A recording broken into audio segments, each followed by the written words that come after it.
Ya, semua kekasih Tuhan, Shalom. Malam hari ini kita akan sama-sama belajar tentang urapan dan jubah. Saudara, mengapa kita perlu mengerti tentang sebuah urapan? Ya, karena banyak anak-anak Tuhan yang tidak memahami makna dari sebuah pengurapan, bahkan tidak memahami sebuah tanggung jawab dan dampak dari sebuah pengurapan. Ya, jadi malam hari ini kita mau sama-sama belajar. Saudara, arti daripada pengurapan adalah bisa diartikan sebuah berkat atau orang yang menerima sebuah panggilan, sebuah kepercayaan, dan sebuah tanggung jawab yang daripada Tuhan. Bahkan pengurapan itu juga bisa membuat sebuah tanda materai, ya, pengurapan materai atas orang-orang yang mendapatkan sebuah panggilan atau kepercayaan daripada Tuhan. Nanti saudara boleh bisa baca di Keluaran 29 ayat 7, catat saja. Karena kalau saya baca satu-satu, jadi nggak sempat waktunya. Sebentar.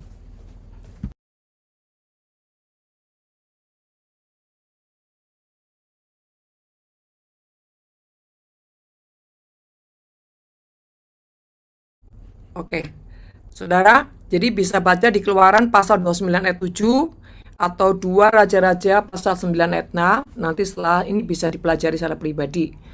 Pengkhotbah 9 ayat 8, Yakobus 5 ayat 14. Saya ulang, Keluaran 29 ayat 7, 2 Raja-Raja pasal 9 ayat 6, Pengkhotbah 9 ayat 8, dan Yakobus 5 ayat 14. Ya. Nah, saudara terkasih, pengurapan ini mempunyai makna yang sangat-sangat dalam, sangat sakral, sangat luar biasa, sehingga tidak banyak orang yang bisa mendapatkan sebuah kepercayaan atau pengurapan yang daripada Tuhan. Karena kenapa, saudara? Karena banyak manusia itu tidak bisa punya penguasaan diri sehingga bisa mengalahkan setiap kecenderungannya dalam kelemahan, ya. Dan saudara, bahkan begitu kuatnya ikatan dosa dalam diri manusia sehingga manusia itu terjauh daripada Tuhan.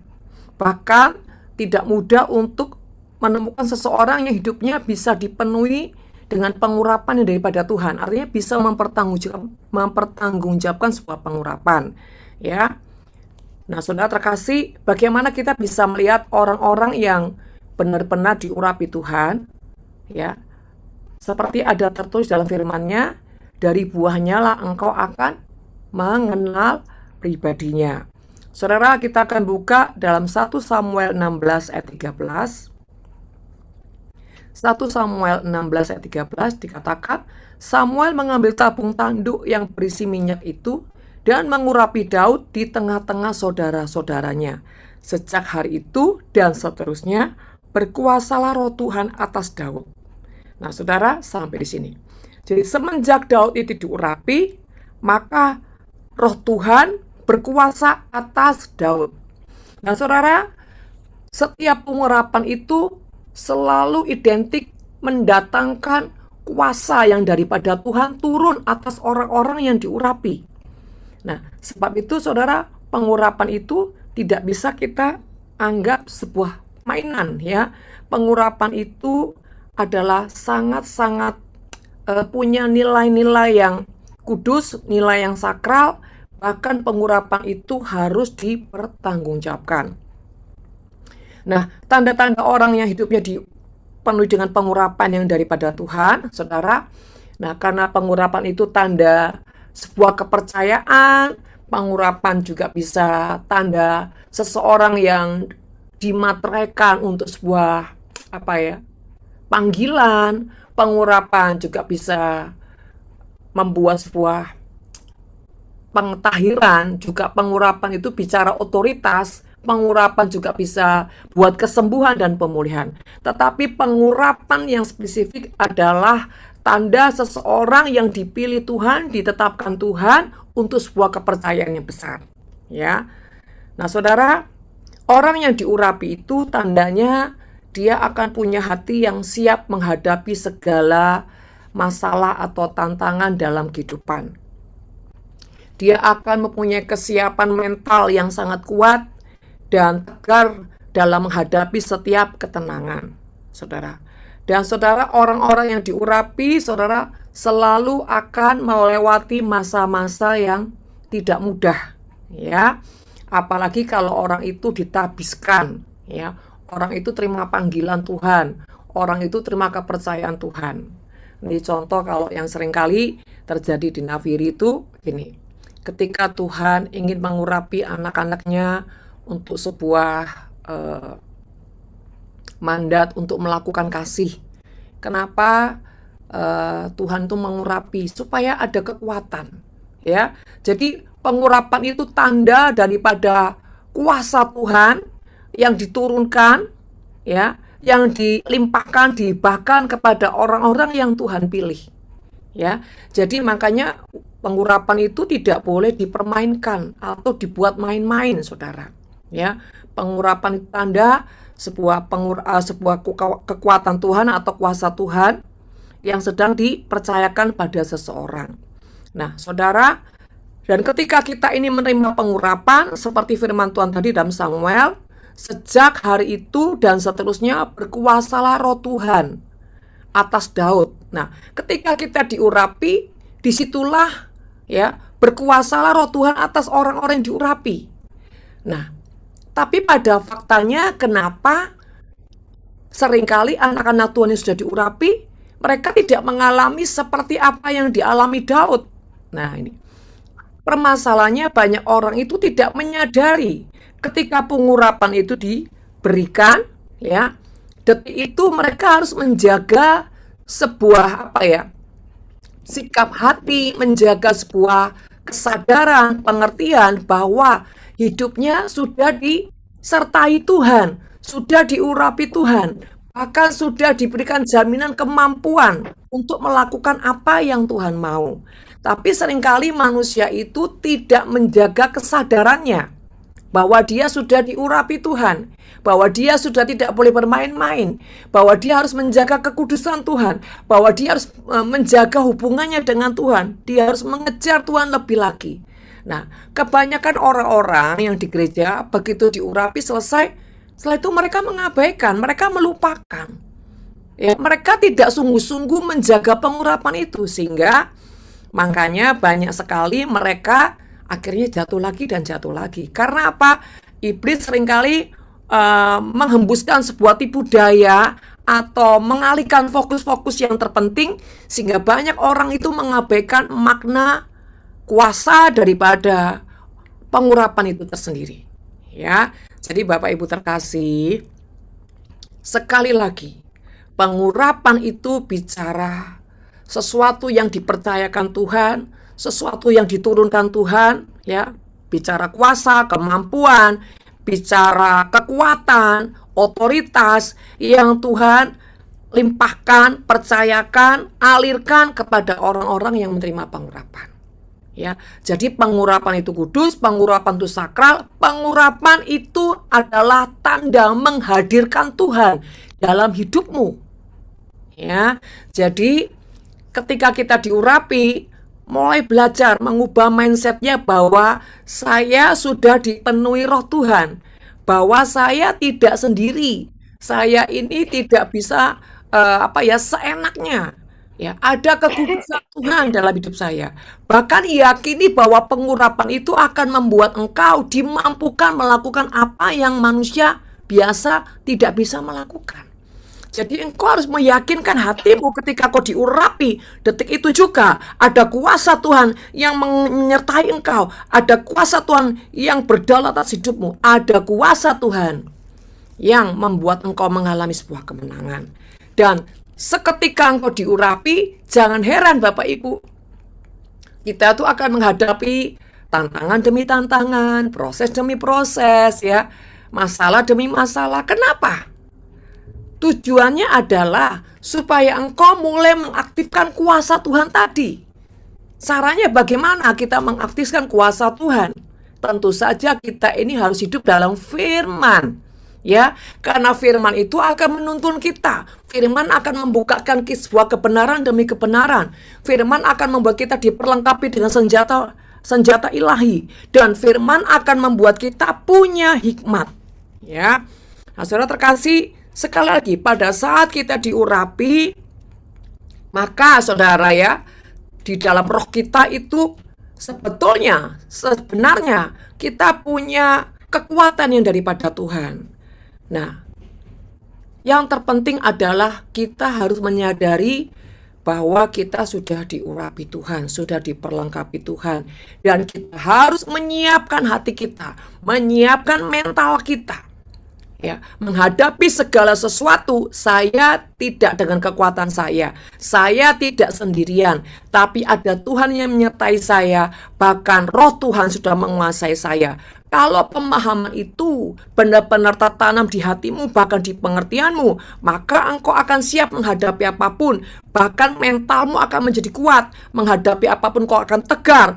Bahkan ketika engkau menghadapi segala sesuatu, engkau akan bisa lebih tenang, lebih bisa bijaksana, sehingga badai apapun yang sedang melanda kehidupanmu, saudara, engkau tidak mudah bersungut-sungut atau putus asa. Nah, saudara, sekali lagi itu kita harus belajar mengubah mindset kita pada hal-hal yang positif, saudara.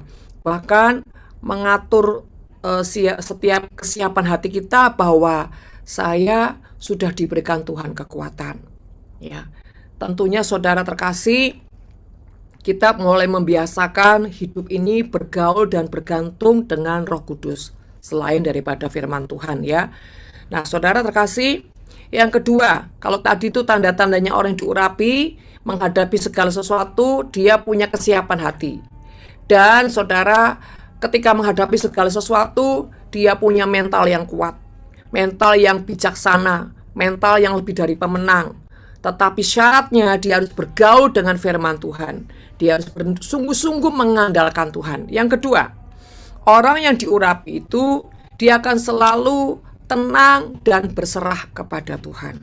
Ya, karena sekali lagi orang yang diurapi itu tidak akan pernah berhenti menghadapi setiap pergumulan demi pergumulan. Orang yang diurapi itu tanda orang yang siap menerima didikan, kedewasaan, dimurnikan, dibentuk. Ya, kenapa Tuhan kasih kita pengurapan supaya kita itu dimampukan. Ya, Daud sejak dia diurapi, saudara, ya dia menghadapi ya Goliat, saudara ya. Dan saudara terkasih, Daud terus menghadapi Saul. Jadi perjalanan demi perjalanan Daud itu menghadapi sebuah peperangan demi peperangan. Tapi peperangan demi peperangan yang Daud hadapi itu tujuan Tuhan adalah melatih imannya, melatih mentalnya, ya, melatih hati yang mengandalkan Tuhan, sehingga makanya Daud itu dalam kehidupannya dia terus naik dan naik dan naik. Nah, saudara terkasih dalam nama Tuhan, makanya saudara ketika kita ini diurapi, kita juga tidak boleh sembarangan. Ya, contoh nih, misalkan Bapak Ibu dalam suatu ibadah atau apapun juga, jangan mudah diurapi kalau Tuhan tidak mengutus atau tidak menggerakkan engkau untuk diurapi oleh seseorang.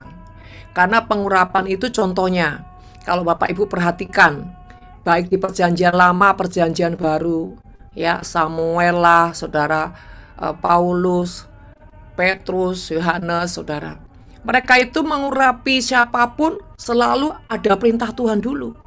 Ya, Samuel diperintah Tuhan untuk mencari Daud. Ya, jadi saudara terkasih, ketika seseorang tidak diperintah Tuhan dan dia mengurapi, ya, maka pengurapan itu saudara akan sangat membahayakan. Ya, makanya dari pihak kita misalkan, ketika kita ini meminta pengurapan sama hamba-hamba Tuhan, kita harus berdoa. Kita harus tanya Tuhan, ya, apakah kita ini boleh diurapi oleh hamba Tuhan A, B, C, gitu ya saudara. Tanya Tuhan, Tuhan boleh nggak saya minta diurapi, ya saudara ya. Yang kedua, saudara, belajar ketika Tuhan tidak menggerakkan kita untuk diurapi oleh seseorang, ya kita jangan maksa diri. Ya saudara ya, karena takutnya gini, seseorang yang memang bukan Tuhan tunjuk mengurapi kita, misalkan dia dalam kondisi yang tidak baik, nah itu akan terjadi sebuah impartasi. Ya saudara terkasih. Nah, juga kita secara pribadi. Kalau kita, saudara misalkan, saya kan misalkan kalau saya pergi atau saya sedang keluar kota kemanapun, saya mengurapi diri saya.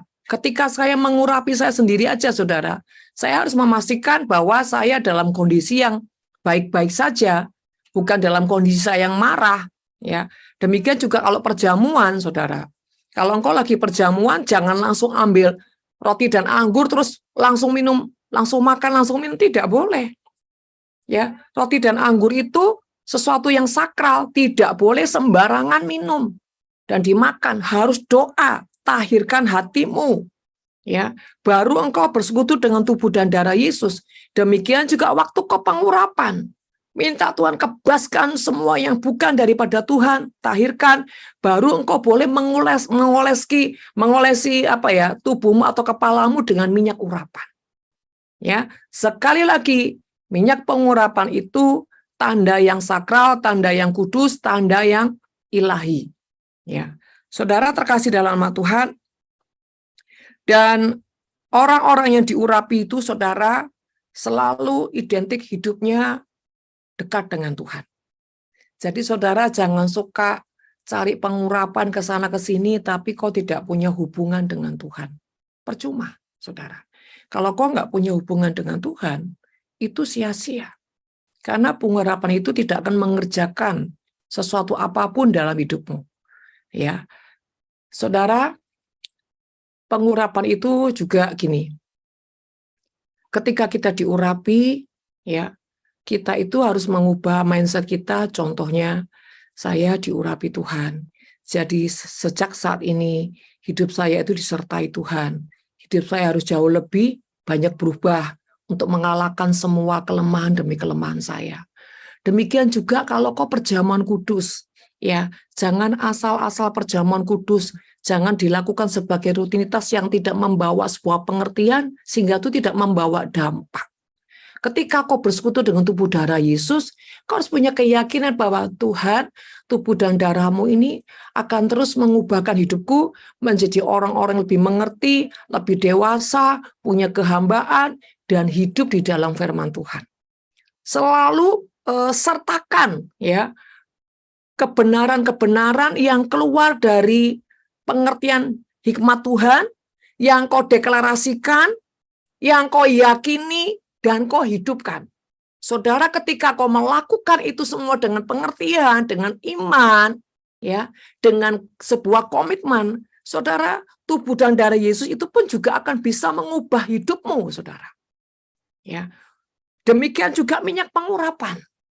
Minyak pengurapan yang ketika kau olesi, saudara ya, atau kau terima, saudara, dari hamba Tuhan, ketika kau yakini mulai hari ini, ya, aku tidak lagi menjadi lemah, tapi aku menjadi kuat. Jadi hidupkan roh Tuhan lewat pengurapan, lewat tubuh dan darah Yesus, lewat firman Tuhan, dan kau harus bertumbuh di dalam manusia rohmu. Kalau itu kau terus tingkatkan kesadaran demi kesadaran, maka hidupmu akan berubah. Saudara, bagaimana pengurapan itu akan mengubah hidup kita sehingga kita bisa mengalami yang ilahi. Contoh yang ilahi itu hidup yang berubah dari sifat karakter kita, sifat tabiat kita, kebiasaan-kebiasaan yang buruk. Bagaimana, saudara? Ketika kita menyadari sebuah pengurapan itu adalah menghadirkan Tuhan dalam hidup kita, mau tidak mau, saudara ya, kita ini akan belajar menjadi orang yang punya kehidupan yang takut akan Tuhan. Karena apa? Engkau sadar dalam pengurapan itu kau punya pengertian bahwa Tuhan ada di dalam aku. Jadi aku tuh harus lebih hati-hati akan hidupku dan terus minta Tuhan itu memimpin engkau, mengendalikan engkau. Nah, saudara yang terkasih, ketika kita punya pemahaman sebuah pengurapan itu adalah sebuah hadirat Tuhan, kekudusan Tuhan, maka kita akan menjadi pribadi yang punya kesadaran juga untuk bertobat. Ya, saudara, jadi sekali lagi pengurapan itu akan menghasilkan sebuah perubahan. Kalau engkau punya pengertian yang benar, kalau kau punya kerelaan hati sebagai pribadi yang mau dimurnikan, dibentuk, bahkan mau dibereskan Tuhan, semua kelemahan demi kelemahan, semua apapun yang Tuhan nggak suka, kau punya kerelaan untuk meletakkan step by step setiap hari dalam kehidupanmu. Saudara, maka pengurapan itu akan membuat engkau punya tanda-tanda ilahi. Karena apa? Ketika seseorang mengerjakan sebuah pertobatan, hidupnya pasti terus diubahkan, berangsur-angsur diubahkan. Tapi satu hal, saudara ingat, bahwa pengurapan itu akan membuat kita menghadapi hal-hal yang kita nggak suka. Proses demi proses, pembentukan demi pembentukan, semua yang nggak enak. Tapi kita sadar minyak pengurapan itu memang membuat aku mengalami yang ilahi. Ya, jadi saudara terkasih, dan alangkah baiknya setiap hari, ya. Demikian juga saya, setiap hari saya itu mengurapi tubuh saya sendiri, saudara. Saya setiap hari urapi, saya bilang, Tuhan, kuduskan seluruh panca inderaku, tahirkan. Bahkan saya bilang, Tuhan, hati saya ini terus penuhi dengan kebenaran-Mu, dengan anggur-Mu, sehingga masa-masa sulit, masa-masa kesesakan yang Tuhan izinkan saya lewati, saya diberikan kekuatan, diberikan gairah. Saudara, ayo hidupkan manusia rohmu lewat apapun yang kau lakukan, baik lewat tanda minyak dan pengurapan, tanda perjamuan kudus, saudara. Kenapa perjamuan kudus? Ya, kalau orang-orang hidup dalam roh itu, boleh dikata mereka tuh tiap hari melakukan perjamuan kudus. Karena apa? Sekarang ini kan, kalau kita lihat ya, kondisi ini secara spirit ini, tekanan demi tekanan itu, virus demi virus secara roh itu seperti seperti serangan-serangan ini seperti sangat kotor spiritnya. Jadi ketika kita ini bersekutu dengan tubuh darah Yesus, saudara, seperti ada proteksi Tuhan. Minimal kita urapi dengan minyak. Ya, sekali lagi saudara terkasih, kalau kita mengerti sebuah pengurapan itu tidak tidak receh, bukan main-main, saudara, maka kita akan menyertakan pertobatan kita. Saudara, itu ketika minyak yang kita urapi dari luar ke dalam. Nah, bagaimana kita menciptakan minyak pengurapan dari dalam keluar? Ya, saudara ya, dari dalam keluar. Kita tahu semua proses minyak itu semua melewati sebuah peremukan, ya, sebuah yang dihancurkan, saudara ya. Nah, demikian juga kalau kita ingin menghasilkan sebuah pengurapan, saudara, maka daging kita inilah yang harus setia mengalami sebuah peremukan setiap hari. Nggak enak, Bu? Nggak enak. Tetapi saudara, awalnya pasti tidak enak. Tapi kalau berjalannya waktu, engkau membiasakan punya pola pikir yang dewasa, maka saudara ya, ketika kau mengerjakan sebuah kematian daging demi kematian daging, engkau akan mendapatkan sebuah kenikmatan tersendiri. Ya, kenapa saya katakan kenikmatan tersendiri, saudara? Bahkan kenikmatan itu tidak bisa diungkapkan dengan kata-kata. Ya, saudara, orang yang rajin melakukan sebuah pertobatan, kita ini kan manusia identik dengan banyak kelemahan dan dosa ya, saudara. Jadi saudara, samalah seperti rumah. Kenapa rumah itu harus tiap hari disapu, bahkan bisa pagi dan sore? Karena apa? Yang namanya debu itu tidak terlihat, tapi dia bisa kerasa nyata. Ya kan saudara? Atmosfer yang kotor, spirit yang kotor memang nggak bisa kita lihat. Tapi bisa kita rasakan. Contoh misalkan, saudara habis doa pagi nih ya, keluar dari pintu, kenapa seringkali tanpa sadar, misalkan kelemahannya di emosi. Baru nih keluar dari doa, dari kamar nih, dari ruang doa. Keluar tiba-tiba kesenggol udah kepancing emosi, tiba-tiba marah. Kenapa? Saudara. Nah, terus misalkan Sepanjang hari, bisa pagi udah doa, udah baca firman Tuhan. Tapi dalam proses perjalanan, kenapa seringkali orang itu bisa kepancing emosi, kepancing kecewa, kepancing apa namanya ketidaksabaran, terus apa ya kebencian, tiba-tiba rasa marah dengan seseorang, sakit hati dengan seseorang, apapun itu, saudara. Ya, bahkan saudara, mungkin di tengah-tengah pelayanan kadang-kadang kita ini bisa kayak apa ya, kilaf lah ya, tuh emosi, marah. Ya, seperti kemarin saya di retreat, saya sempat marah gitu. Begitu sadar, duh Tuhan, ampun saya. Sadar, saya kayak orang ini kilaf tiba-tiba marah gitu ya, meledak gitu ya. Tapi puji Tuhan begitu jebret jatuh langsung saya sadar, waduh, gitu. Padahal sebentar lagi saya mau naik mimbar. Ya, coba saudara, kurang jaganya kayak apa? Kalau dipikir, udah was-was, udah waspada loh ya, udah jaga hati. Tapi karena benturan sana, benturan sini, terus ditambah fisik juga agak nggak enak badan, kurang tidur dan bla bla, kepala sakit, saudara ya. Nah, kadang-kadang bisa terjadi emosi. Ya, itu tidak menutup kemungkinan, saudara. Jadi bagaimana cara untuk menanggulangi ini? Ya langsung bereskan. Aduh, begitu sadar, duh, sampai kayak gini ya saya. Saya langsung, Tuhan ampunin saya, Tuhan ampuni. Darah Yesus, darah Yesus. Jadi saya langsung, saudara, saya nggak pakai tunggu nanti. Begitu saya diingatkan Tuhan, sadar, langsung saya take over. Saya bilang, Tuhan ampunin, saya kok marah, saya kok kepancing, saya kok kejebak gini, Tuhan ampuni. Darah Yesus patahkan, ya. Saya minta pengampunan, saya bilang, Tuhan ampunin saya nggak sadar, Tuhan, dari basuh saya, kuduskan saya perkatakan firman Tuhan, jika mengaku dosa, maka Allah itu setia. Ya, apapun dosaku, Tuhan saku membersihkan seperti salju. Jadi saya perkatakan firman Tuhan, saya saya deklarasikan, saya tetapkan di hati saya, dan saya nggak mau dengar iblis. Dan setelah itu sudah, saudara, damai sejahtera. Ya, itu pun butuh latihan, saudara. Ya, latihan kenapa? Kalau tiba-tiba kita itu kejebak, kalau tiba-tiba kita kilaf, nah itu kita cepat bereskan. Supaya apa? Iblis nggak ada celah sedikit pun, nggak ada ruang sedikit pun untuk apa?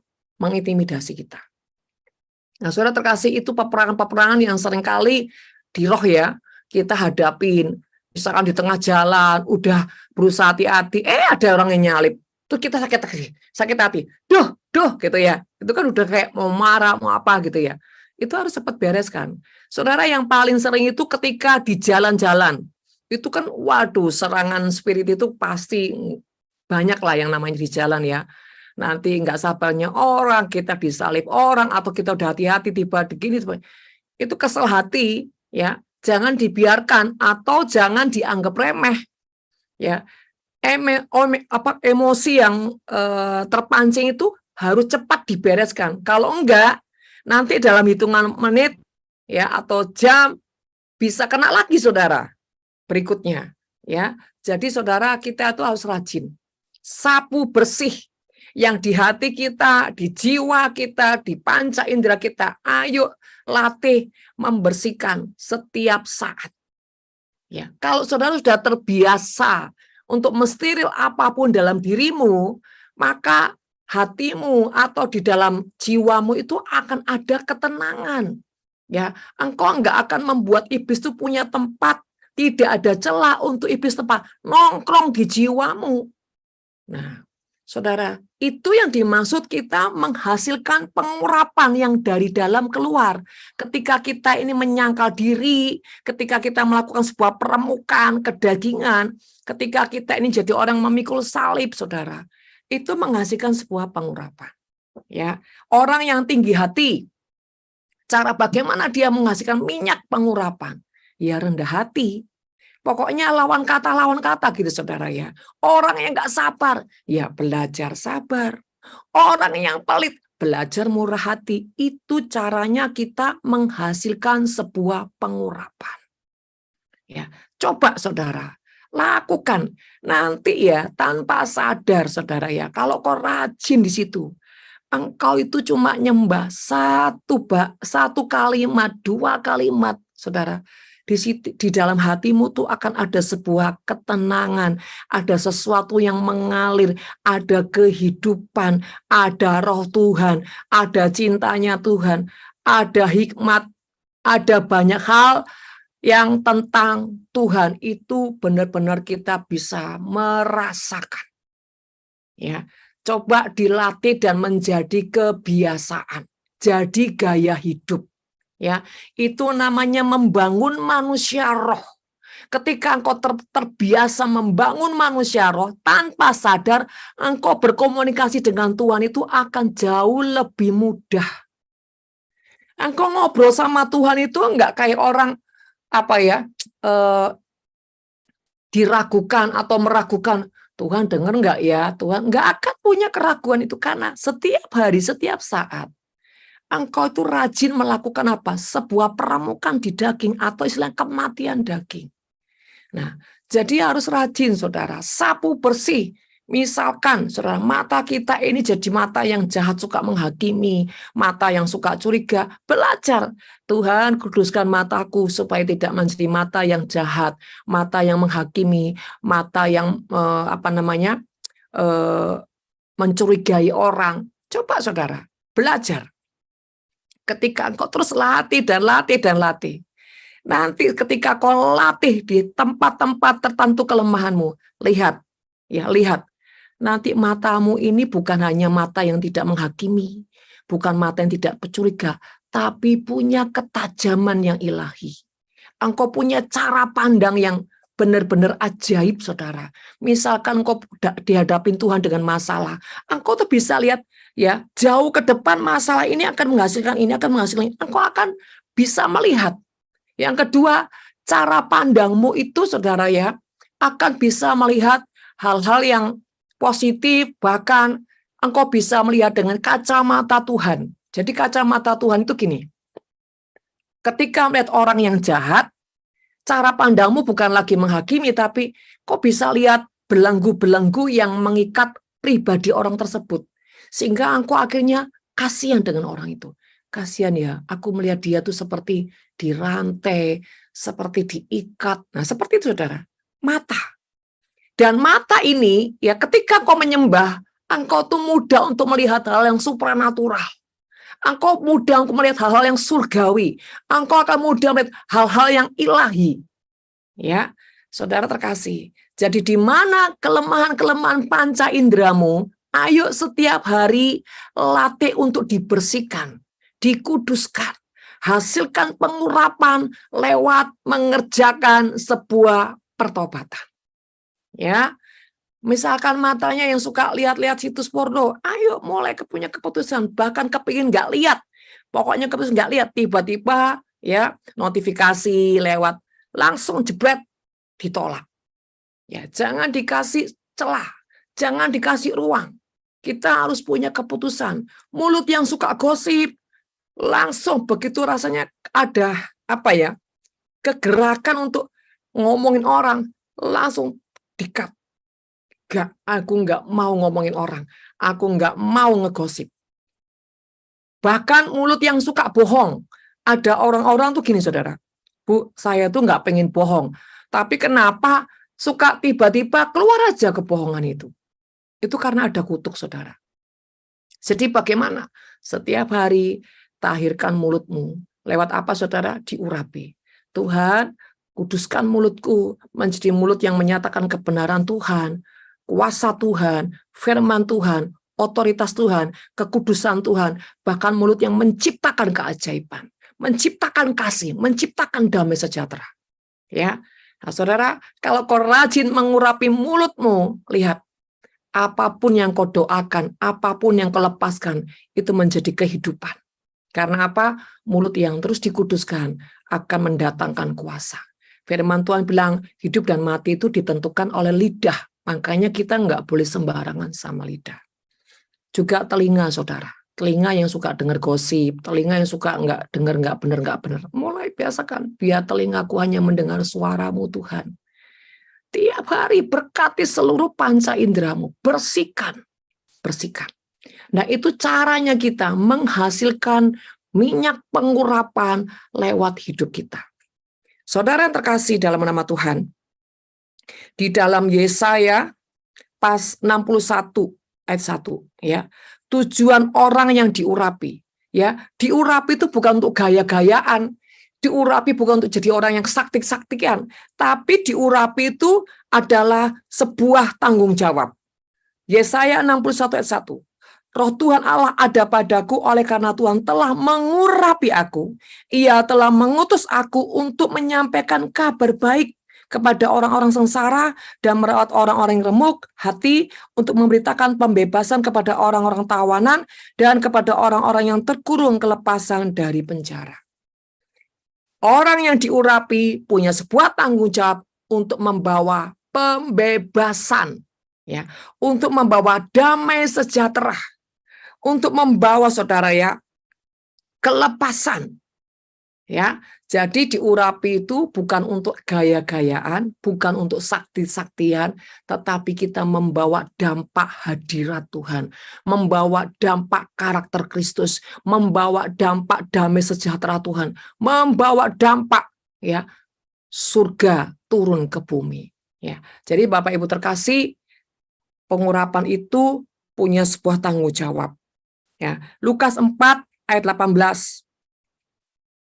Roh Tuhan ada padaku oleh sebab Ia telah mengurapi aku untuk menyampaikan kabar baik kepada orang-orang miskin, dan Ia telah mengutus aku. Orang-orang miskin bukan hanya miskin secara materi, saudara.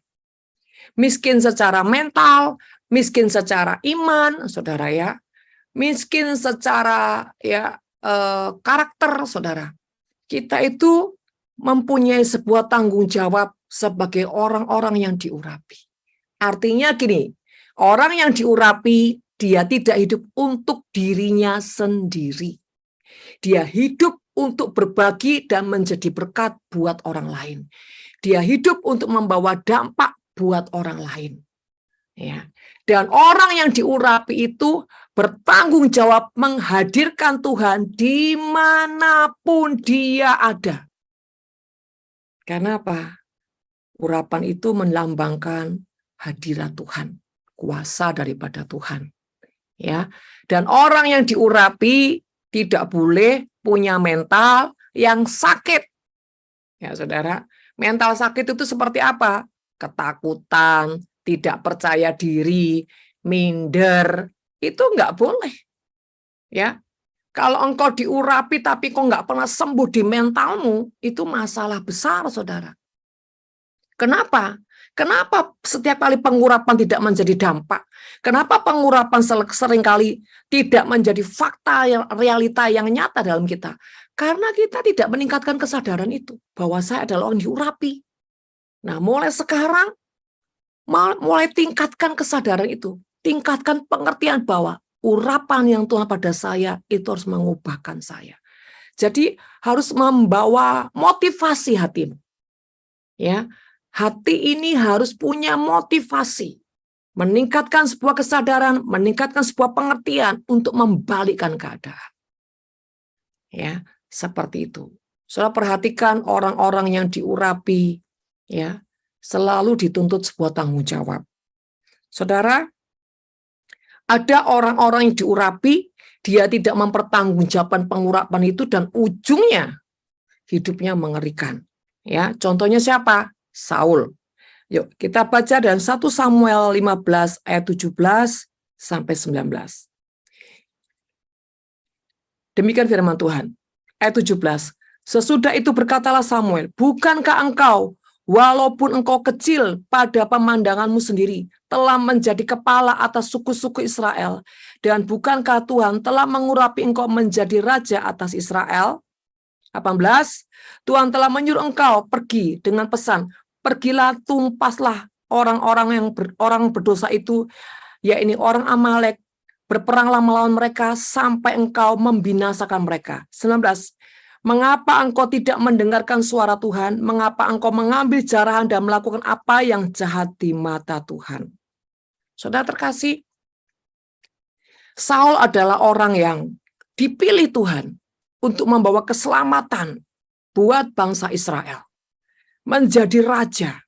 Dikatakan, bukankah engkau walaupun engkau kecil pada pemandanganmu sendiri telah menjadi kepala atas suku-suku Israel. Saudara, perhatikan di sini ya. Orang-orang yang dipilih Tuhan untuk diurapi selalu bukan orang yang hebat-hebat. Selalu orang yang mungkin tidak terpandang, mungkin bukan siapa-siapa, bukan mungkin orang yang sangat hina, ya, orang yang terbuang. Itu yang selalu dicari Tuhan, dipilih Tuhan, dan untuk diangkat Tuhan. Tapi seringkali manusia itu hatinya tidak setia, saudara. Ya, jadi saudara terkasih, kalau kita ini dipilih Tuhan, ya, bukan berarti orang yang pintar, orang hebat tidak dipilih Tuhan. Kenapa? Saudara, ya ada juga orang-orang yang hebat, orang-orang yang pintar, orang-orang yang dipilih. Tapi saudara ya, tidak mayoritas. Kalau saudara perhatikan di Alkitab, 99% orang yang dipilih Tuhan, ditetapkan Tuhan, diurapi Tuhan, selalu orang-orang yang bermasalah, orang-orang yang notabene terbuang, orang-orang yang latar belakangnya tidak terpandang, bahkan maaf kata, wanita Samaria yang pelacur itu saudara, ya, dicari Tuhan, sampai Tuhan berkata dalam Yohanes katakan, aku harus melintasi Samaria. Yesus melintasi Samaria hanya cari satu orang, wanita berdosa, pelacur saudara. Untuk apa? Dia angkat untuk dijadikan orang-orang yang membawa keselamatan. Saudara yang terkasih, itulah Tuhan. Ya, jadi ketika kau dipilih Tuhan, engkau tuh nggak usah mengeluh, engkau nggak usah banyak alasan, engkau nggak usah berontak ABCD. Tuhan tahu. Bahkan maaf kata ya, kecacatanmu Tuhan tahu. Tapi justru itu engkau dipilih Tuhan. Saudara, kalau engkau baik-baik saja, engkau sudah hebat, ya ngapain perlu Tuhan? Enggak perlu Tuhan. Justru ketika engkau orang yang terbuang, bahkan cacat sekalipun, justru itu kau dipilih Tuhan. Supaya apa? Ketika perubahanmu itu terjadi, orang cuma melihat itu perbuatan Tuhan. Contohnya saya sendiri. Saya ini punya masa lalu yang cacat. Saya pernah tidak bisa berjalan. Saya umur 4 tahun atau 5 tahun itu baru bisa jalan, saudara. Saya ini pernah cacat, ngesot, saudara. Bahkan punya kelainan, ya. Begitu lihat orang seperti anjing, maunya gigit, saudara. Gigit. Jadi makanya saya seringkali disembunyikan sama orang tua saya. Tapi saya justru satu-satunya orang yang cacat di antara semua saudara-saudara saya. Tapi justru saya yang dipilih Tuhan. Kenapa, saudara? Tujuan Tuhan adalah supaya perubahan saya ini orang sadar, orang lihat kemuliaan Tuhan. Nah, jadi Bapak Ibu terkasih, mari ketika engkau dipilih dan ditetapkan Tuhan, engkau tidak usah banyak alasan. Tuhan saya nggak bisa gini, Tuhan saya gitu, saya gini. Kau tidak usah ngomong, Tuhan sudah tahu. Bagianmu adalah apa? Taat, jalani, lakukan, setia. Ya, bahkan maaf kata, ketika kau punya kecacatan pun Tuhan tahu, saudara. Tuhan bukan tidak tahu. Ya, hanya saja kalau Tuhan itu syaratnya apa? Jangan ada hati yang pemberontak. Jangan ada hati yang tidak setia. Jangan ada hati yang tidak percaya. Itu aja, saudara. Ya, saya selama puluhan tahun berjalan sama Tuhan, saya renung-renungkan ya, Tuhan itu nggak ribet kok, saudara. Tidak terlalu banyak menuntut dia itu. Kalau kita nggak mampu, ya sudah, diam, tenang. Nggak usah berontak, ya, nggak usah marah, nggak usah ungkit A, B, C, D, E. Saudara, ketika kita tidak mampu, bahkan ketika kita lelah pun, loh, saudara, dia angkat kita, dia akan gendong kita. Ya, jadi ya belajar jadi orang yang tahu diri. Jangan protes terus, jangan membesarkan kemarahan. Apalagi kau nggak percaya dengan Tuhan, itu sangat menyakitkan. Ya, di sini kan banyak ini para orang tua, ibu-ibu, bapak-bapak.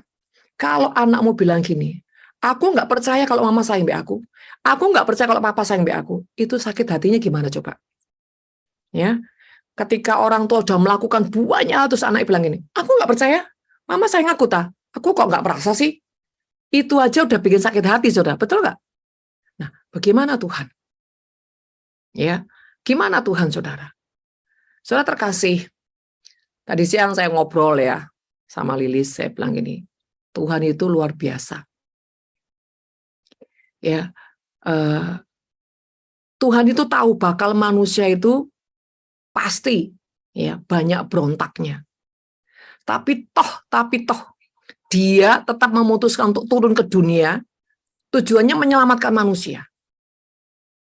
Walaupun ujungnya manusia itu banyak yang tidak bisa diselamatkan. Kenapa, saudara? Apakah Tuhan tidak berkuasa? Tuhan sangat berkuasa. Tapi yang membedakan Tuhan dengan setan, Tuhan tidak pernah memaksakan kehendak manusia. Untuk apa? Taat dengan Tuhan. Manusia diberikan kehendak bebas, saudara. Bedanya manusia dengan iblis. Iblis ketika dia punya kehendak sendiri, dia jatuh dalam dosa, Tuhan tidak cari dia. Tuhan tidak menebus dia. Tapi manusia ketika Adam dan Hawa jatuh dalam dosa dan kehilangan kemuliaan Tuhan, ya, maka Tuhan turun ke dunia untuk menebus supaya manusia ini bisa diselamatkan. Ya, saudara, kalau dipikir-pikir ya tragis ya. Bayangin, dia yang Tuhan turun ke dunia untuk menyelamatkan manusia, dan ujungnya manusia tuh nggak banyak yang bisa diselamatkan. Kenapa, saudara? Karena, saudara ya, kalau nggak ada tuh ayat firman Tuhan bilang gini, kalau aku datang ke dunia, adakah iman di bumi ini? Coba saudara renungkan, sampai Tuhan bilang adakah iman di bumi ini, berarti yang bisa diselamatkan itu sangat minim, saudara. Ini loh, saudara, yang membuat saya itu selalu was-was. Berarti Tuhan yang diselamatkan ini nggak banyak. Nah, saudara, apakah Tuhan tidak berkuasa? Tuhan sangat berkuasa. Tetapi sekali lagi, manusia punya kehendak bebas. Nah, jadi Bapak Ibu saudara kasih, di malam hari ini ya, sepertinya kita semua diingatkan Tuhan bahwa engkau adalah orang-orang yang dipilih, ditetapkan Tuhan, diurapi Tuhan. Untuk apa? Dipakai Tuhan, membawa keselamatan bangsa-bangsa.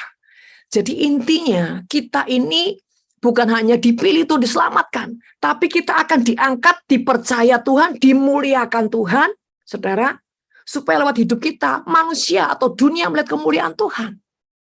Hanya saja, saudara, apakah kita ini berani meletakkan kehendak kita untuk ikuti kehendak Tuhan? Ya, jadi saudara terkasih,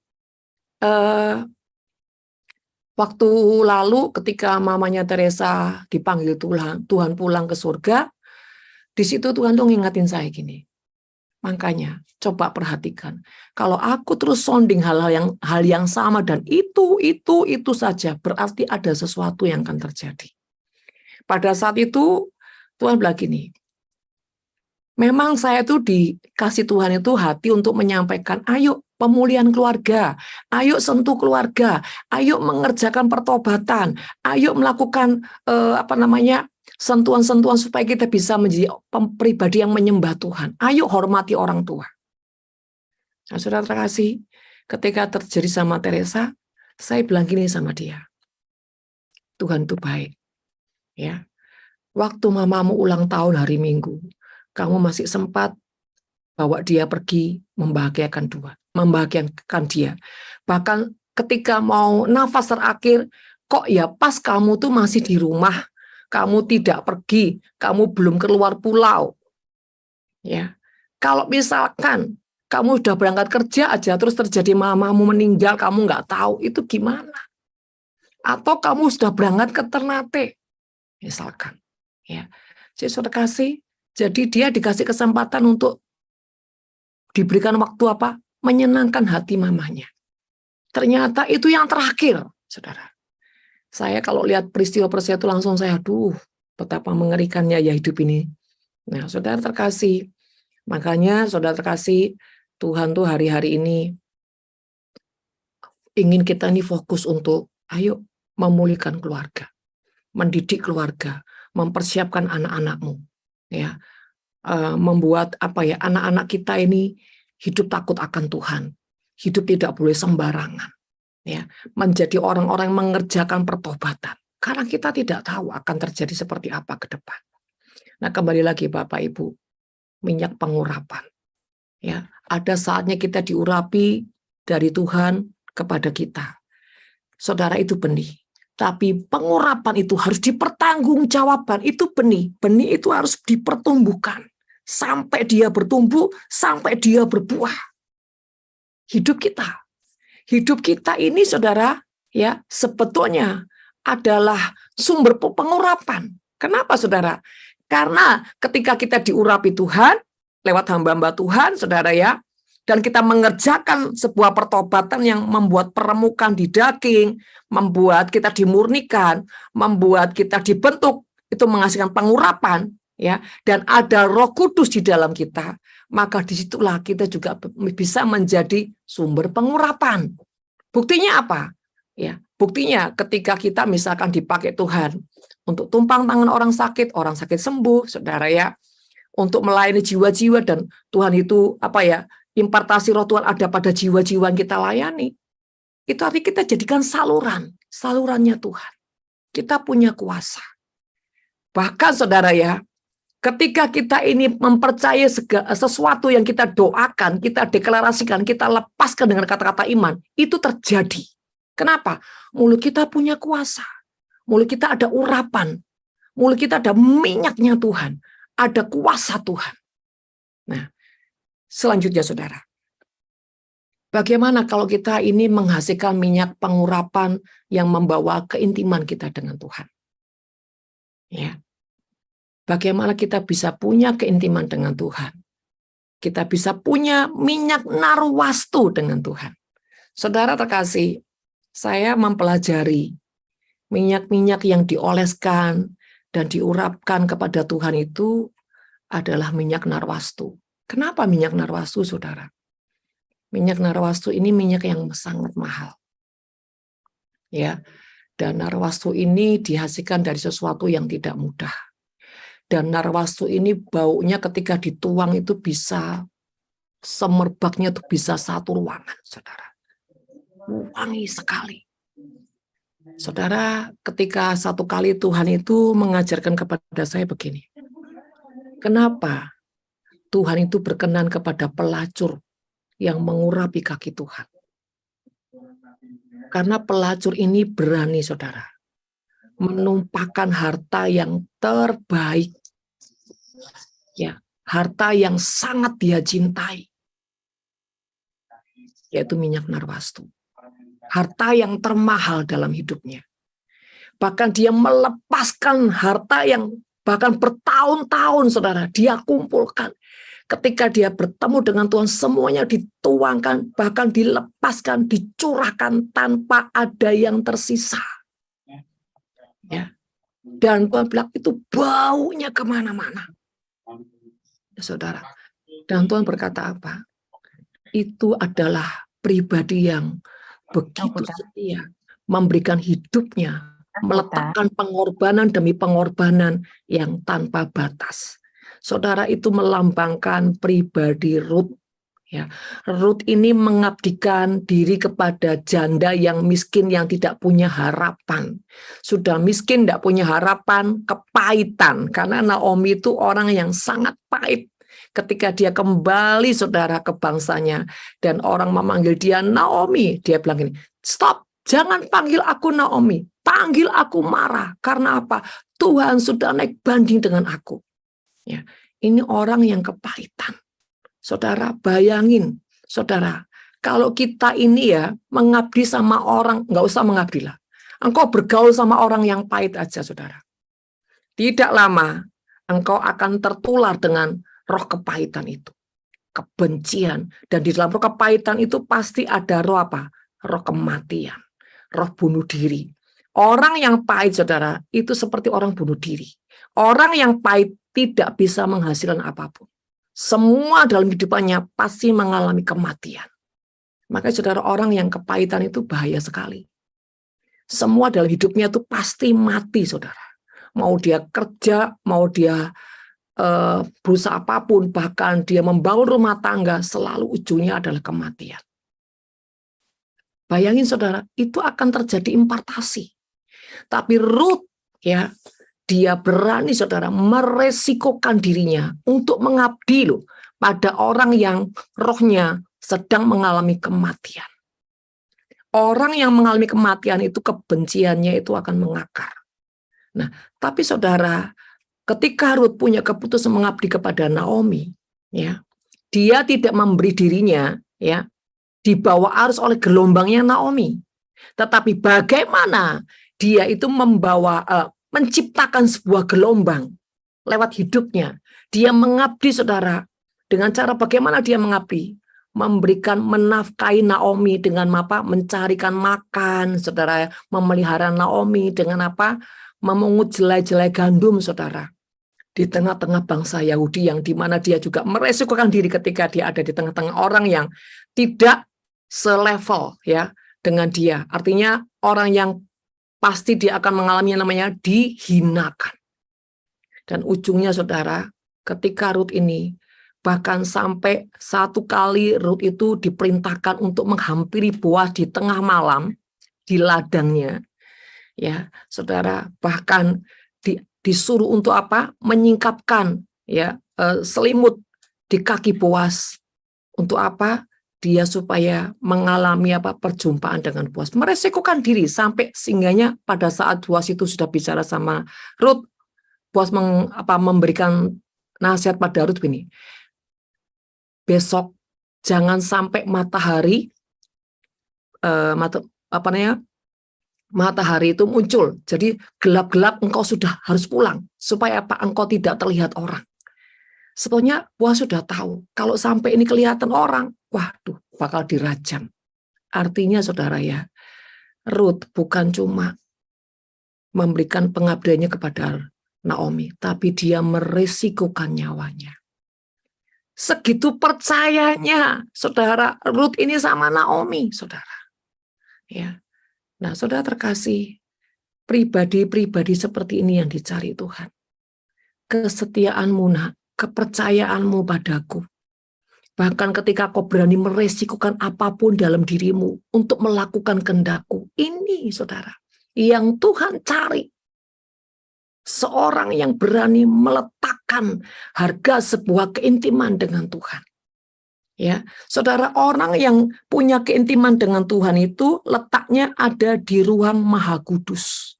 Dan di ruang Maha Kudus itu tidak boleh bersuara. Artinya apapun yang dia hadapi itu harus tenang, diam, tidak ada mempertanyakan Tuhan, tidak ada letupan demi letupan, hatinya tenang, hatinya percaya, hatinya berserah, hatinya bersyukur. Ini saudara.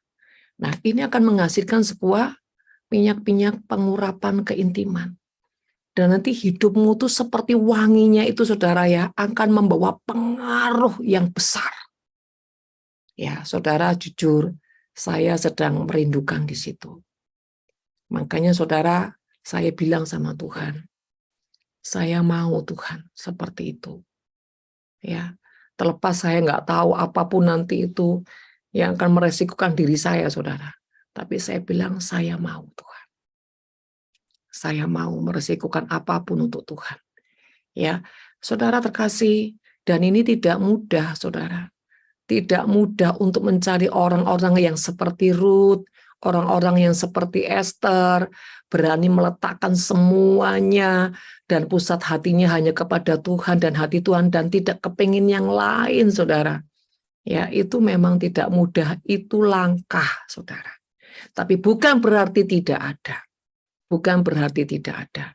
Orang-orang yang seperti Daniel, orang-orang yang seperti Sadrak, Mesak, dan Abednego, ya. Kenapa Sadrak, Mesak, dan Abednego itu ketika di perapian mereka tidak merasakan panas, saudara? Ya. Kenapa seperti Paulus sering dirajam, sering ada dalam karang kapal, saudara, teraniaya. Kenapa Paulus tuh bisa punya keberanian dan ketenangan? Satu kali Tuhan tuh bicara sama saya gini, nah kenapa orang bisa punya keberanian seperti itu?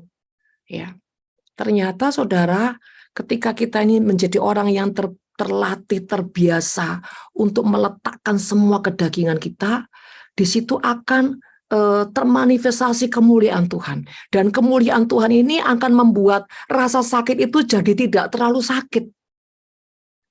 Nah, saudara terkasih, kenapa orang-orang tuh bisa punya keberanian seperti itu?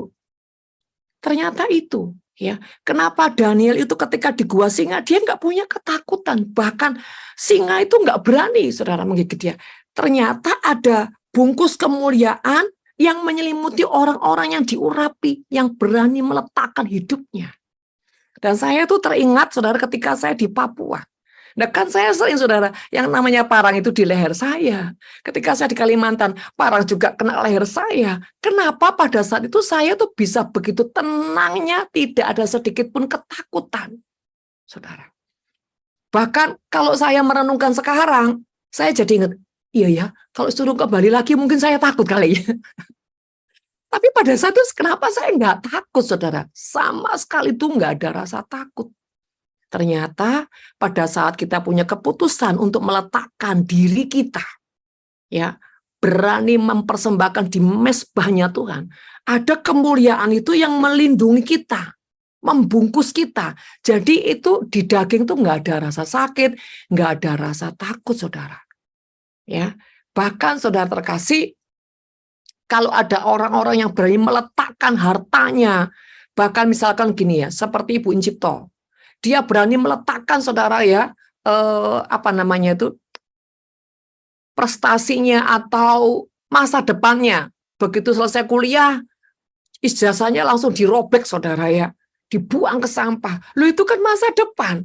Kenapa dia bisa menjalani begitu tenang? Ternyata ketika seseorang meletakkan jebret, sepakat dengan Tuhan, ada kemuliaan yang menyelimuti hidupnya. Jadi dia sama sekali nggak ada rasa takut. Nah, itu Tuhan ungkapkan sama saya seperti itu. Jadi ketika kita ini, saudara, ya, belajar mendidik diri untuk melatih mengasihi Tuhan, mengasihi Tuhan. Nah, contoh ya ini aja. Kita kan kemarin retreat sama Pastor Roman. Pastor Roman itu kan anaknya 8, saudara. Bukan anak ayam loh, saudara. Anak manusia loh, ya. Itu dikasih makan tiap hari, di sekolahin, saudara, ya. Anak 8, saudara. Kenapa kita lihat wajahnya tuh tetap cerah, tetap tenang, teduh, damai, sukacita. Kita nggak lihat keriput-keriputnya beliau, nggak lihat wajah yang stres, saudara. Dibanding anak yang baru 1 atau baru hamil kayak ini udah stres. Duh, enggak, gimana masa depanku, saudara. Kenapa? Itu sih Tuhan bicara. Karena beliau ini orang yang bergaul dengan Tuhan. Nggak ada rasa takut. Makanya yang merasa expired belum punya jodoh ini, kalau bergaul dengan Tuhan, makanya kok nggak akan merasa expired, kok nggak akan takut, saudara, ya. Pasti ketemu jodohnya, ya. Langsung amin katanya Tanti. Saudara, rasa takut itu harus bisa kamu kebaskan. Ketika apa? Kau punya keputusan, ayo mengasihi Tuhan sampai di taraf mencintai Tuhan. Maka di situ engkau akan tidak punya rasa takut, saudara, ya. Kan firman Tuhan bilang, ketika engkau ketakutan, tandanya apa? Engkau kurang punya hati mengasihi. Saudara, ayo kita semua rajin mengerjakan hati yang mengasihi. Mengasihi Tuhan lewat apapun yang di lingkungan kita. Jadi orang yang suka meletakkan korban menjadi kebanggaan ketika kau meletakkan korban. Ya, saudara terkasih. Nah, itulah tandanya kita menghasilkan minyak pengurapan. Nah, saudara, ini saya kasih tahu ya. Ada beberapa minyak dalam hidup ini. Ada yang minyak cuman buat obat, ada minyak yang bisa untuk menyembuhkan untuk pengharum, saudara, ya, pengharum, ya, minyak wangi lah seperti itu. Ada minyak kemuliaan, saudara. Nah, minyak yang sekedar untuk obat, misalkan, saudara, ya, minyak kayu putih kayak gitu, saudara, ya, minyak tawon, ya, minyak-minyak seperti itu, saudara, ya. Nah, saudara, artinya itu hidup yang sekedar untuk bisa jadi obat yang cuma ringan. Itu seperti apa sih saudara cawannya orang-orang seperti itu? Ya orang yang gini saudara, aku punya berapa ya tak kasih berapa. Tapi dia tidak pernah memberikan nilai plus plus plus, saudara. Ya, dia mampunya 50%, ya kasih 50%. Ketika dia memberi itu tidak ada rasa sakit. Kalaupun ada rasa sakit itu tidak seberapa. Ya, saudara. Nah, saudara, itu minyak yang sekedar jadi obat. Nah, terus minyak yang untuk minyak wangi, saudara. Itu ketika diletakkan ada rasa sakit yang sering. Seperti kayak menggigit, sakit. Kenapa? Harus mengeluarkan bau yang harum.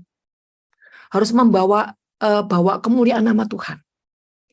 Tapi minyak yang mendatangkan kemuliaan Tuhan, kemanapun kau pergi, dimanapun apapun yang kau lakukan, selalu dampak-dampaknya itu the best, saudara.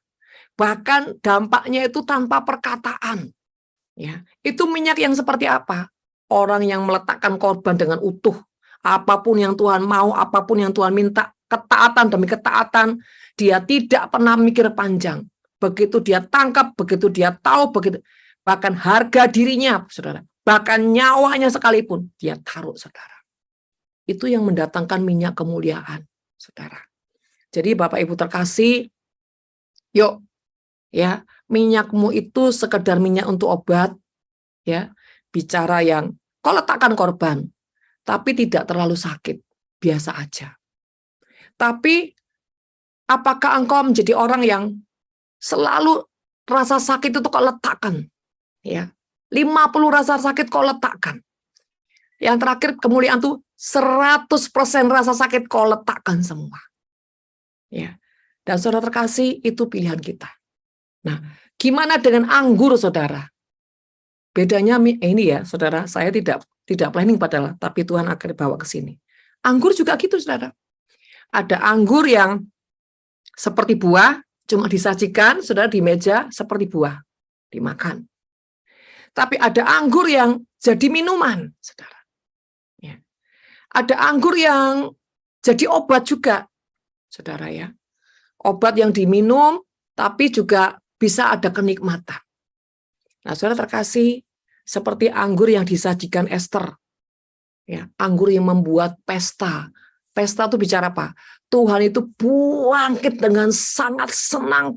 Pokoknya sampai Ester itu ujungnya, saudara, dikasih tongkat otoritas sama raja. Nah, anggur itu bagaimana? Ketika engkau menjalani setiap proses, setiap didikan Tuhan, ya, intinya sekolah kehidupan lah. Sikap hatimu itu selalu, saudara ya. Nah, ini kalau level yang pertama adalah, ya, aku tak belajar bersyukur, tapi dengan berat hati. Tidak konsisten. Ya, tidak konsisten. Ini anggur yang cuma disajikan di meja. Ya, saudara ya. Ya udah, cuma jadi anggur buah, saudara. Dia rajin. Ya, dia lakukan.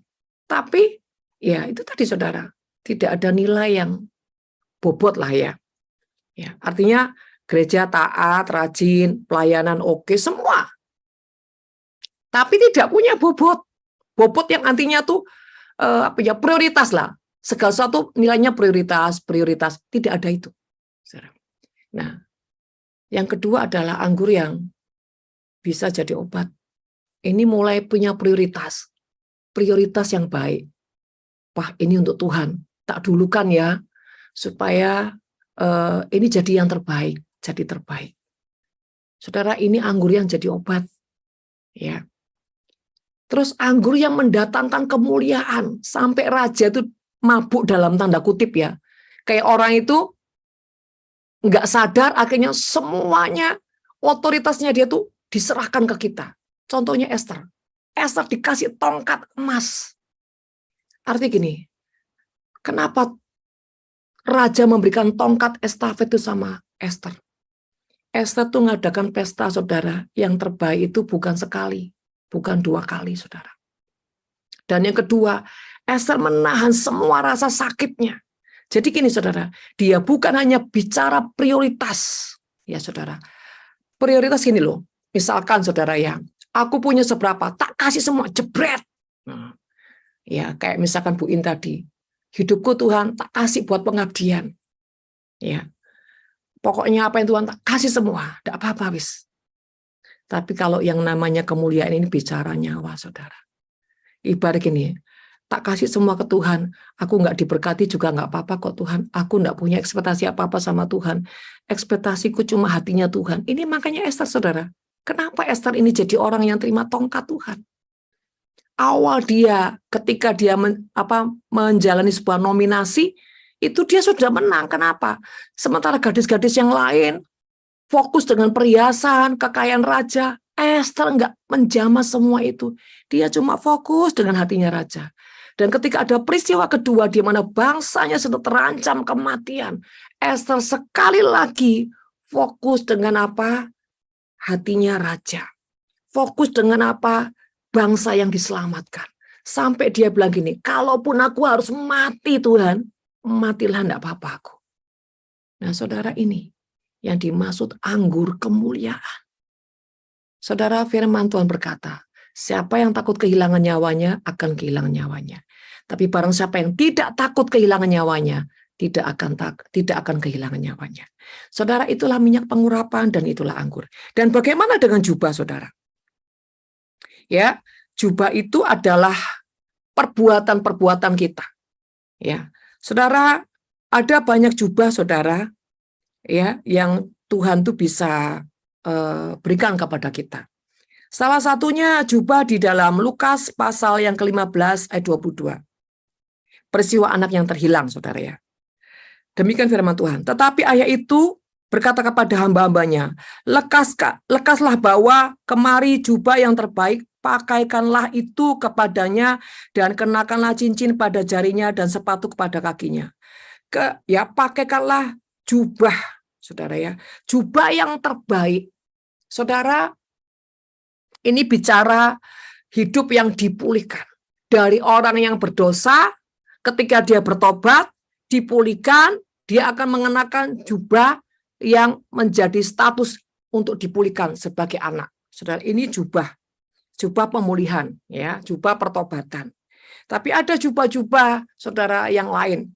Misalkan jubah tentang kesetiaan, keintiman, ya, kehambaan, pengabdian, jubah hikmat, bahkan jubah unity, jubah kenabian, jubah-jubah ketepatan. Ini orang-orang yang ketika selalu menangkap kairos-kairos Tuhan. Nah, saudara terkasih, jubah ini seperti apa? Jubah ini bicara ketaatan demi ketaatan. Reaksi hati demi reaksi hati. Kalau kita ini ketaatan disertai dengan reaksi hati yang berkenan kepada Tuhan. Nah, jubah kita ini semakin hari semakin dipulihkan, semakin dimurnikan. Sampai ujungnya jubah kita ini yang tadinya itu saudara ya, punya status misalkan jubah kesetiaan. Kesetiaan ini nanti saudara akan terus semakin setia kita yang punya bobot, itu semakin putih. Dan akhirnya putihnya itu jadi putih yang kemuliaan. Ya saudara, ini orang-orang yang berjalannya waktu masa ke masa. Misalkan saudara ya, 10 tahun, 20 tahun, 30 tahun, orang ini punya pertahanan yang sangat kuat. Jubahnya ini terus diperbaharui. Nah, kalau jubah-jubah ini sudah diperbaharui, saudara, nanti jubah-jubah itu akan ada atribut-atribut, saudara. Ya, atributnya apa saudara ya? Nanti di situ saudara ada atribut ya, tanda-tanda misalkan ya tentang perkenanan Tuhan. Itu bisa misalkan tentang kecapi, saudara. Jubah itu ada tanda kecapi. Artinya apa? Orang ini suka menyembah dalam keintiman. Ya, saudara, menyembah dengan bersyukur, menyembah dengan sebuah sukacita. Itu jubah seperti Esther, saudara ya. Nah, jubah apa lagi, saudara? Jubah hati yang selalu kehambaan. Ini Daud, saudara. Ya, jubah Daud, orang yang suka setia, tetapi dia juga jadi orang yang selalu memberikan nyawanya. Contohnya kepada Saul, dia ngalah, ya, memberikan hidupnya. Kepada Absalom, saudara, dia mempertaruhkan hidupnya, saudara ya, sampai dia tidak mempertahankan tahta kerajaannya. Juga, saudara. Nah, jubah apa lagi, saudara? Jubah Yusuf. Yusuf ini adalah orang yang mengalami tahanan. Bertahun-tahun dia mengalami tahanan. Artinya tahanan gini loh. Ngikut Tuhan, sudah berikan segalanya, tapi kok kenapa gelap, tidak ada titik terang. Sampai kapan ini Tuhan? Ya, saudara. Tapi hatinya tetap percaya, saudara. Hatinya tidak mengeluh. Terus, sekalipun seperti tidak ada harapan, dia tetap memberikan hatinya untuk percaya dengan Tuhan, dia tetap setia, saudara. Ini jubah Yusuf, saudara. Kalau hidupmu bertahun-tahun, sepertinya Tuhan, kok nggak ada harapan, gini-gini terus Tuhan.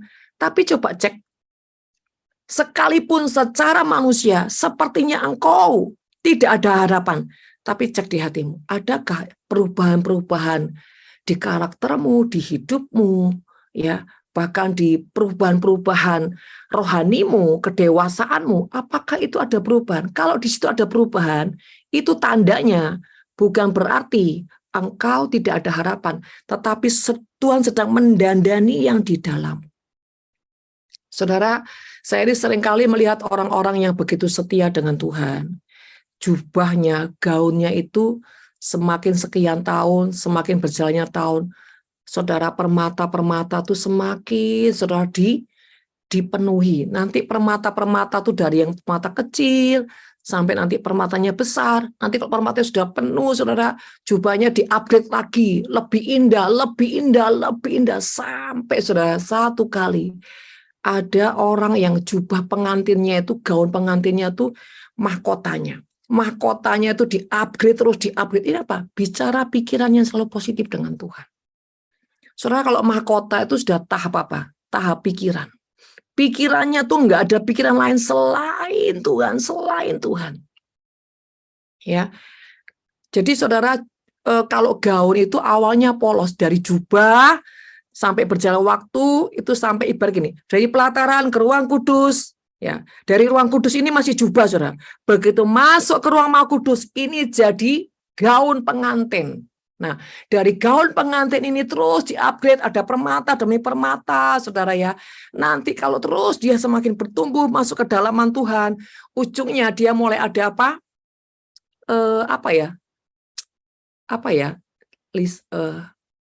Ini loh, cadar ya, cadar, saudara. Cadar ini bicara apa? Jadi fokus ya, tubuh jiwa rohnya, seluruh panca inderanya, dia selalu persembahkan kepada Tuhan sampai ujungnya di mahkota. Mahkota ini sudah tanda pikirannya semuanya dari ujung kepala sampai ujung kaki, hidupnya hanya untuk apa? Hati Tuhan. Nah, saudara, tapi selama kita masih jadi orang yang benar-benar meletakkan segalanya, saudara, di ruang kudus ini, di ruang Maha Kudus ini, tahapnya itu di jubah pengantin, ya. Nah, jubah pengantin ini, saudara, tergantung kita. Itu akan terus di-upgrade sama Tuhan. Akan terus di-upgrade. Ini kepada siapa? Orang-orang yang berani meletakkan hidupnya, bahkan meletakkan nyawanya, ya. Dan saya melihat ya, gaun itu nggak ada yang sama, saudara. Masing-masing orang itu gaunnya nggak sama. Bahkan ada warna-warna tersendiri. Ada yang warna birunya tuh bagus banget ya. Lembut gitu ya. Ada yang putih sampai bagus banget. Nah, saudara terkasih, itu juga beda-beda, saudara. Nah, jubah sekali lagi bicara apa? Kita yang selalu mengutamakan identitas. Memahami bahwa hidup saya ini adalah milik Kristus.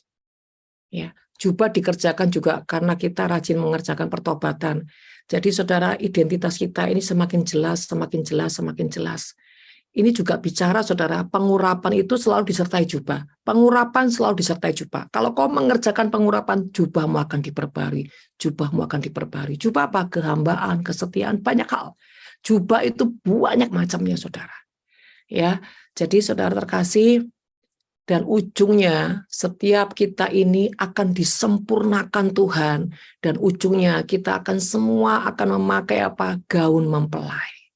Kita akan disatukan dalam kemuliaan Tuhan. Ketika apa? Kita dijemput oleh Raja. Saudara, pada saat kita dijemput ini, saudara, saya melihat gini, ada orang dijemput cuma pakai jubah. Ada orang dijemput itu pakai gaun pengantin, saudara. Ya, saya 3 kali lihat orang dijemput itu pakai gaun pengantin. Ya, saudara terkasih,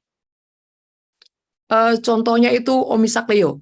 Ya, ini adalah hamba Tuhan GPPS yang sudah 90 lebih lah umurnya, saudara. Itu ketika dijemput Tuhan tuh benar-benar gaun pengantin, saudara. Tuhan tuh menjemput, bahkan saudara ada karpet merahnya. Jadi Tuhan tuh berkenan atas hamba Tuhan ini. Yang kedua, saudara, Ibu Teresa. Wah, Ibu Teresa itu permatanya, saudara ya, itu di mahkotanya tuh permatanya tuh kilaunya bagus sekali. Saya sampai gini, waduh Tuhan luar biasa ya. Nah, saudara terkasih, tapi saudara terkasih, ya Tuhan bilang, hidup ini pilihan. Kamu tuh mau seperti apa? Kalau kau ingin jadi orang yang terus didandani Tuhan, jubah-jubahmu sampai menjadi gaun, kata Tuhan, maka kau harus rajin menjadi orang yang mengerjakan pengurapan. Ya, jadi Bapak Ibu terkasih, ayo dalam hidup ini kita semua sudah diurapi Tuhan. Ya, dan kita harus menjadi orang yang mengerjakan pengurapan. Tanda-tanda orang yang diurapi menghadapi apapun hatinya tenang. Ya, bahkan jadi orang semakin bijaksana, semakin berhikmat, bahkan semakin apa saudara, menyatakan terang Tuhan. Orang-orang yang diurapi Tuhan tidak ada mental yang sakit, saudara. Dia bebas dari kepahitan, dia bebas dari luka batin, bahkan dia bebas dari semua trauma. Tidak ada sakit-sakit mental, saudara. Yang ketiga, orang yang diurapi Tuhan, kapanpun dia menyembah, ya saudara, kapanpun dia menyembah, di situasi apapun, akan mudah mendatangkan hadirat Tuhan. Akan mudah mendatangkan perkenanan Tuhan. Saudara, bukan berarti kita ini tidak bisa jatuh dalam kelemahan. Bisa. Tapi frekuensinya beda, saudara. Beda banget. Ya, saudara, beda banget. Terus kedua, pemulihannya itu cepat. Karena apa? Begitu kita sadar, kita bereskan. Makanya nggak bisa ada celah yang membuat iblis punya ruang, saudara. Karena kita akan dikasih Tuhan kecerdasan untuk begitu sadar langsung jebret selesaikan. Maka kita diluputkan dari celah-celah tersebut. Ya, makanya di Nafiri kita akan belajar terus nyembah Tuhan, nyembah Tuhan. Makanya saudara, sebelum kita ini masuk dalam hadirat Tuhan, bagian kita tuh tiap hari mengerjakan apa, saudara? Mengerjakan peremukan di daging. Ya, jangan memilih keangkuhan, jangan memilih kesombongan, jangan memilih jadi orang yang mudah dibelenggu oleh setan dengan intimidasi apapun. Jadi akhirnya terpuruk, hidupnya terpuruk terus, ya saudara, rugi. Ya, kita ini sudah dikasih Tuhan lebih dari pemenang. Apalagi kemarin kita sudah pentahiran, saudara ya. Itu 100% kita sudah merdeka. 100% kita sudah merdeka. Jadi itu harus terus ditingkatkan kesadaran tuh. Saya sudah dimerdekakan. Saya sudah dimerdekakan. Bila perlu deklarasikan terus, deklarasikan saya sudah merdeka. Saudara, kenapa kita perlu mendeklarasikan ini, saudara? Supaya di jiwa kita ini ada kebangkitan. Ya, bahkan telinga ini bisa bangkit karena apa? Mendengar perkataan iman. Seperti itu. Ya, saudara, mari berlomba-lombalah untuk melakukan sebuah sentuhan demi sentuhan, permukaan demi permukaan, saudara ya, pembentukan demi pembentukan, pemurnian demi pemurnian, ya, saudara. Saya juga diteguhkan dari hamba Tuhan. Saya dengar dari YouTube ya, Pastor Joe yang AOC itu, saudara. Beliau bilang gini, dalam bulan 10 sampai bulan 12 itu gerbang Tuhan terbuka dengan sangat lebar. Gerbang pada orang-orang yang hatinya berkenan kepada Tuhan. Siapa orang berkenan pada Tuhan? Hati orang yang mencintai Tuhan. Jadi saudara terkasih, ayo kita siapkan hati. Ya, Setiap hari kita mau dibentuk Tuhan, dididik Tuhan, memiliki reaksi-reaksi hati yang benar. Bahkan kalau Tuhan izinkan kita mengalami masa-masa kekeringan, masa-masa sakit, masa apapun, ayo belajar untuk tidak berontak, tidak protes, tidak marah, tidak mengurangi kesetiaan kita. Kalau kita lelah, kita letih, nggak apa-apa, kita rehat sebentar. Kita merefresh diri sebentar. Tapi kita segera memulihkan dengan Tuhan. Ya, jadi saudara kasih, jangan memberi ruang sama iblis untuk diintimidasi lagi, ditekan lagi, diperbudak lagi. Stop. Ingat, kita sudah menerima kemerdekaan. Amin. Saya berharap di sini saudara bisa mendapatkan sesuatu, ya. Dan mungkin Bapak Ibu ada yang mau tanya, silakan.